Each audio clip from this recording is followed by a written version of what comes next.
within the last couple of weeks, I keep getting people commenting or sending me messages or whatnot, or finding me online, asking about salves. And then I had made a couple of them for my Etsy shop a long time ago, but a lot of them I kept some for myself. I gave some away, so I only sold like 2 little bottles of it or little jars of it on my Etsy shop. And I guess either they're popular or I don't know how they would be if I only sold like 2. But people heard about it or whatnot, and so I've been having a lot of people ask me when I'm going to make them again.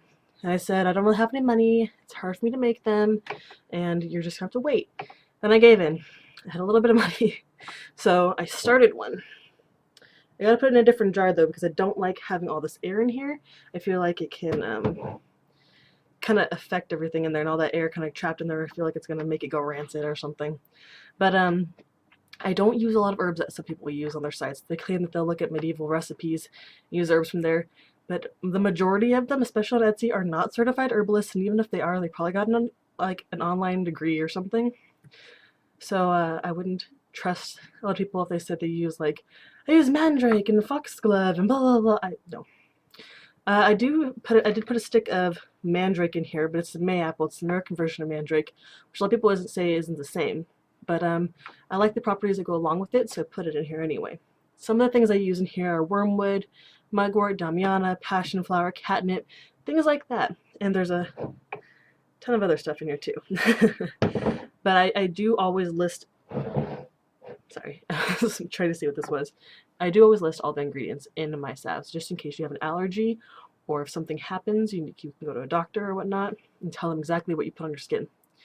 And I usually use mostly almond oil and vitamin A oil, but I'm working a lot with soybean oil because it's cheaper, and I like how it feels on the skin and everything, and how it's working with a lot of the products that I've been making.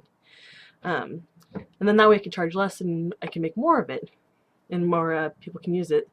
So yeah, so look out for that. Usually I let it rest in the bottle for at least 2 weeks to try and pull things out of the herbs into the oil.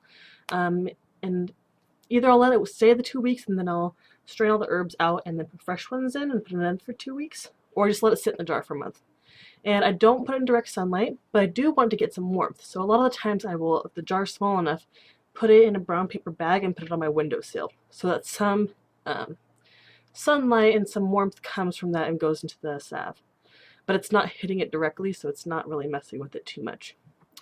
And yeah, so there's some things I'll do last minute, like I will add when I strain it the last time and add it to the melted beeswax, I'll add essential oils then and other things like that. Sometimes I'll add a little bit of my anointing oils and whatnot as well, since those have already been oiled, other herbs brewing in oils. So yeah, that's all for now. So look out for my salves when they come out, my flying ointment, so to speak. But that hopefully won't poison you like some of the other things I've seen on Etsy. I test these on myself too, and I'm extremely sensitive, especially my skin. So anything that I sell you has been tested on me and sometimes my friends. So if something happens to you, you must be even more sensitive than I am, or your different environment and whatnot that you're in affected you differently. Because I don't really want to sell something to somebody that could possibly harm them. So I try to make sure that everything is, you know, has the proper warnings and whatnot, and isn't too bad for you. So yeah, thank you for watching.